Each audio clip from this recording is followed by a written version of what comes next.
What's up, folks? Welcome back to the channel. Boozer here. Thanks for stopping by. Today's video, we're going to be diving into some epics. Strictly an epic video here today, but we're going to be talking about epics that can actually solo bosses, and in some cases, the entire stage itself. So I'm going to show you guys 8 epic champions here that can solo some of the hardest content in the game. So let's jump right into it. So first, we're going to start off with a couple Doom Tower bosses here, and hopefully you guys have these epics to get through some of these bosses because they are some of the biggest roadblocks ever for the Doom Tower.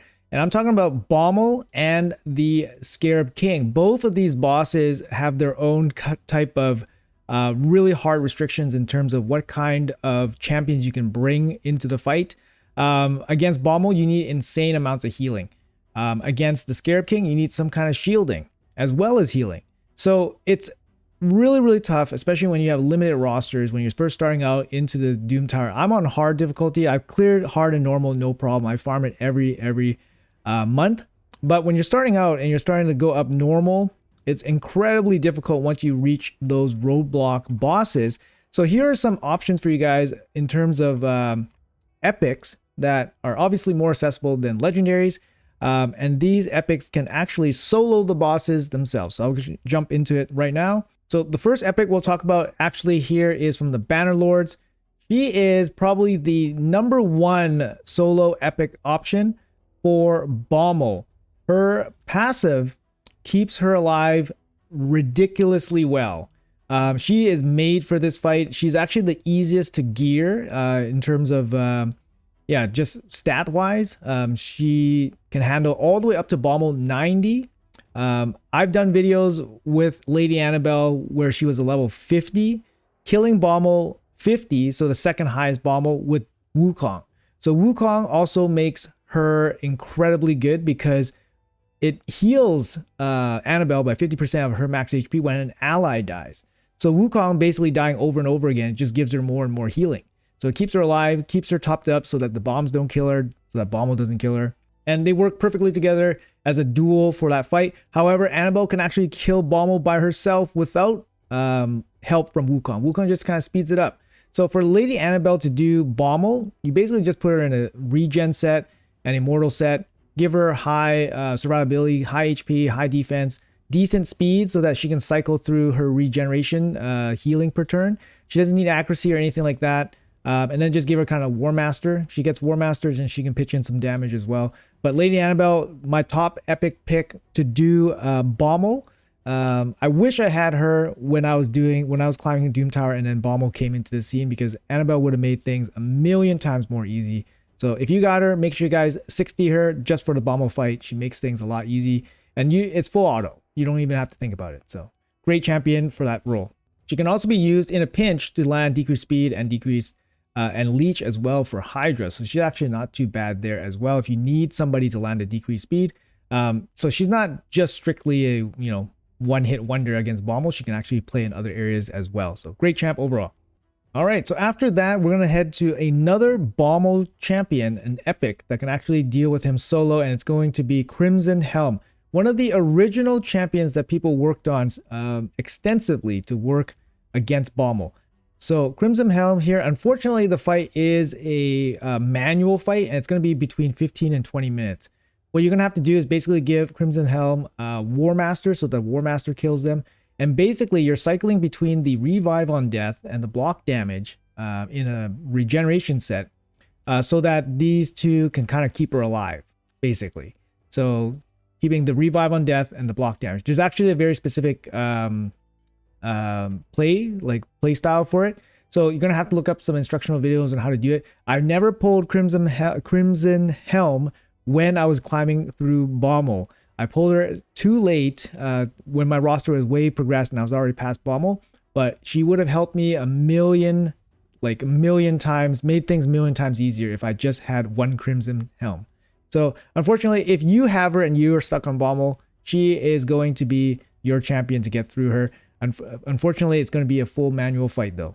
All right, so after that, the next solo champion that we have to talk about, again against Bommal, I'm going to go through all the Bommal champions first, is going to be from the Dwarves faction, and it's going to be Conellia.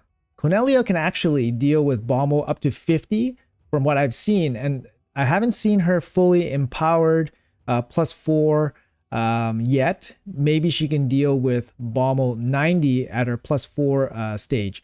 But basically what happens is she's cycling through her A3. She's putting herself to sleep. She's dealing damage with War Master, and then she fully heals herself once her sleep is interrupted. It's actually a very interesting strategy. First, I saw this from YST like many years ago, but it worked up to Bommal 50. I don't know if it's going to work against Bommal 90, but she is an answer if you need to get through Bommal. Conellia can definitely do it for you. Also coming with the speed in all battles makes it a little bit easier for gearing. All these champions so far, you just basically gear them in regeneration and immortal, or just really good regeneration gear, and then they can get through Bommal just by themselves. Rounding out the top 4 epics that can deal with Bommal, that can solo bosses is actually from the Shadowkin faction, and then we are talking about Burangiri. So Burangiri actually, this time around after epic empowerments and stuff, can now do Bommal 90. Previously, Burangiri was pretty much hard capped at around Bommal 50, but now he can do Bommal 90 with some empowerments or some just better stats from like blessings. So his passive is very similar to Lady Annabelle. The thing with Lady Annabelle is that Lady Annabelle has better stats than Burangiri, so she's a little bit easier to build. Also, Lady Annabelle is Spirit Affinity, so against Bommal here, who's Force Affinity, Bommal's going to weak hit against Lady Annabelle a bit more than Burangiri, who's actually Force Affinity. So Lady Annabelle is just like a better, more improved version of Burangiri, or at least they function in the same way against Bommal, but Burangiri can now defeat up to Bommal 90, so he can take you all the way. Similarly, you can use Wukong with Burangiri, so when Wukong dies, Burangiri is going to gain 50% max HP, so it kind of works out in the same way. You don't really need to book him out or anything, you don't need any books, you just need him to have War Master, unfortunately, so he can deal some damage to kill off Bommal. Again, regen, if you can swing an immortal set on him as well, it's going to work out ideally pretty fast. We're talking about 250 speed. He doesn't need accuracy to do anything, just jack him up with HP and defense. And then just let him rip against Bommal. He can take care of him for you, and then you can move on. All right, the next epic that can solo some hard bosses is Vergis from the High Elves. So we got Vergis here. Vergis is probably one of the original champions that can solo the Scarab King. So the Scarab King comes in Spirit or Force Affinity. Vergis is incredibly strong against the Force Affinity one. Against the Spirit one, he's going to be neutral. But Vergis here, incredibly strong. He places a passive shield on himself equal to 10%. So it just kind of stops the Scarab King from chaining off his attacks against Vergis. He also can heal himself with the continuous heals as well. Just a really solid tanky champion, tanky option against Scarab King with the kit that works. The problem is with Vergis and against the Scarab King is that the Scarab King has the max HP shield that protects him from a lot of damage. So what Vergis needs is War Master so that he can deal damage against the Scarab, but he also needs a Destroy set. So no regen set on Vergis, but he needs a Destroy set. Destroy set comes from the Dragon stage. So you need a Destroy set on Vergis so that he can break the Scarab King's shield so that his damage can go through. The other problem is Vergis against the Scarab King also needs Resistance. Resistance so that he does not get all his continuous heals, ally protections, and shields stripped off him all the time. Against the highest level of Scarab King, you're probably looking at about 450 resistance. So make sure you're at that gear level before you tackle the highest stage of the Scarab King. But Vergis will take you through that boss once you get there. He's also pretty good in just general areas. He's good against Clan Boss. He has the ally protection. He has the shield here. Yeah, increased defense. Also just, yeah, he's a really tanky champion. Good for faction wars. So definitely worth the investment just for overall gameplay. All right, the next epic that can solo some really hard difficulty content is actually from the Shadowkin again. It's going to be Toragi. So Toragi, similarly to Vergis, can actually take care of the Scarab King at the highest levels. The problem is that doesn't work again for Toragi is that he's magic affinity. So he's only going to work against the Spirit Scarab King. He doesn't work against the Force Scarab King, of course. But Toragi basically will place a self shield on himself, and then he has a passive that basically gives the Scarab King poison. So when the Scarab King hits Toragi, he's going to get poisoned, and that's how he will die. So if you Don't put masteries on your Toragi. You don't need War Master, but War Master is going to speed it up. The poisons will end up killing the Scarab King. However, for the Toragi build to go through the highest level of Scarab King, you do need regeneration as well as resistance to protect your shield and ally protection and all that stuff getting stolen from you, and also to resist the provokes that happen. But if you go in with the A1, you're going to land a decreased attack as well, so you probably have pretty good survivability against the Spirit Scarab King. I'll attach a video in the description below in the show notes for my video with Toragi soloing the Scarab King. But yeah, he's definitely a viable option, so if you have him, he's good. He's also just generally good in a lot of areas as well. He's a great carry for faction wars. He has a decreased attack A1 for clan boss, brings shield ally protection for clan boss, and brings a passive for poison, so you can actually deal some damage against clan boss as well. Generally a pretty good carry basically anywhere. But yeah, great champion, can get you through the Scarab King at the highest levels as well. All right, so moving on, what about the dungeons? So we talked about some Doom Tower bosses. What about the dungeons? Any epics that can solo some dungeons? So I got 2 epics here. One will be from the Sylvan Watchers. We have Priest Ornn. Priest Ornn here, again, similarly to Annabelle, which I think is the easiest to gear solution to Bommal. Priest Ornn is the easiest to gear solution to normal dragon and normal ice golem. Both of those dungeons can be soloed by Priest Ornn, and he is the most forgiving in terms of having his gearing, because he brings a passive here that increases his survivability. So it makes him a lot easier to gear. Of course, it's not going to be easy. You still need, great regen gear, or at least decent regen gear with some resistance and accuracy. But Priest Ornn can solo both of those dungeons with food. So if you need a food farming champion for a dragon, ice golem, normal, Priest Ornn's your guy here. He's a little bit slow in his animations, which is a little bit annoying, but he's very, very consistent. He keeps himself alive with his passive here, I believe, and I think he has, let's see what else he has here. Poison sensitivity. Yeah, so he has a bunch of poisons going on in his whole kit, and then his passive keeps him alive. He has great base HP as well. Yeah, very popular option for those dungeons, especially just progressing through if you don't have the popular legendaries. But he basically will only get replaced by some really strong legendaries. As for Hard Dragon, he can still do lower difficulty Hard Dragon, but obviously his stats will have to go up, and he still needs resistance as well. So he's going to be in some pretty good gear to tackle Hard Dragon, but he can do it. And especially with food farming and double dipping, then he's a good option. What about Spider? Is there an epic that can solo Spider? Actually, there is an epic that can solo Spider, and it's going to be from the Demon Spawn. We have Akoth. Akoth the Seared. So Akoth the Seared is the second epic that you get from Doom Tower's secret rooms. So this guy, you can basically have him place the HP burns right here.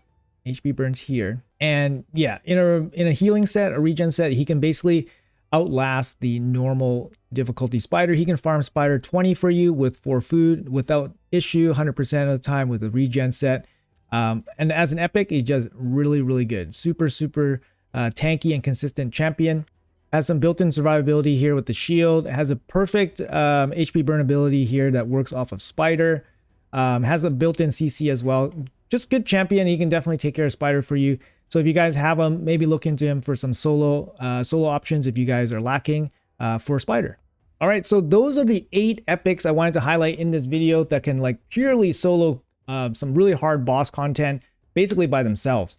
But I'm going to throw you guys some bonus epics here that are actually really good. They can't fully 100% solo the boss, however they can basically do it. So I'm going to talk about some of those champions here, just a little bit of a bonus here. So we got Dark Kale. Dark Kale is one of those epics that can just obliterate Ice Golem, obliterate Dragon with his poisons. He also brings decreased attack as well, which keeps him alive, but he's one of those champions that can actually solo those really hard bosses as well. The other one I want to talk about is Venomage. Venomage from Lizardman is actually a really insane epic, one of the better ones.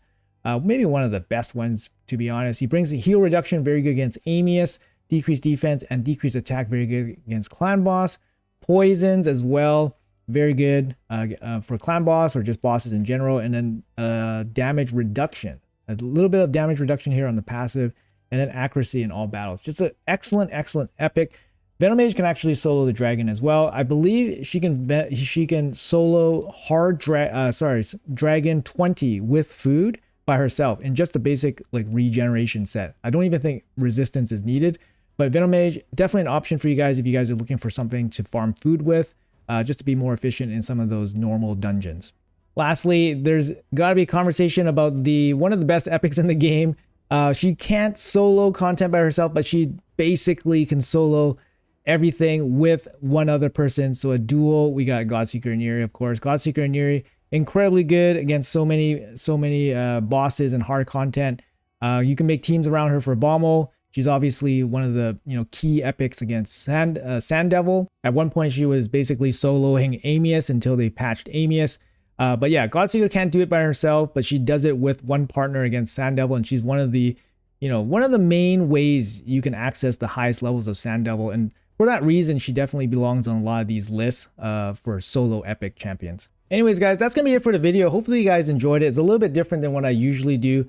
Let me know in the comments below if you guys enjoy these kind of like quick, like blitz kind of list videos. I try not to do them too often, but once in a while, I get inspired and I just want to share some of the info with, some new eyes along the way, right? So I know some of these topics are already, hammered in, many years ago, but it's always good to kind of rehash things. And honestly, whenever I bring up some things I learned from way back when, and then I kind of announce it or mention it, there's always somebody that says, hey, I didn't know that. So hopefully this helps somebody, and give you guys some better ideas of some epics that you guys can look forward to building. Thanks a lot for watching. I appreciate you guys and your time. Again, let me know in the comments below if you guys enjoy this type of content, if you guys like these more list, faster videos where I just hammer you guys with just some quick facts and just some things to look out for. But yeah, anyways, guys, that's going to be it for me. Have a good one. See you guys in the next video.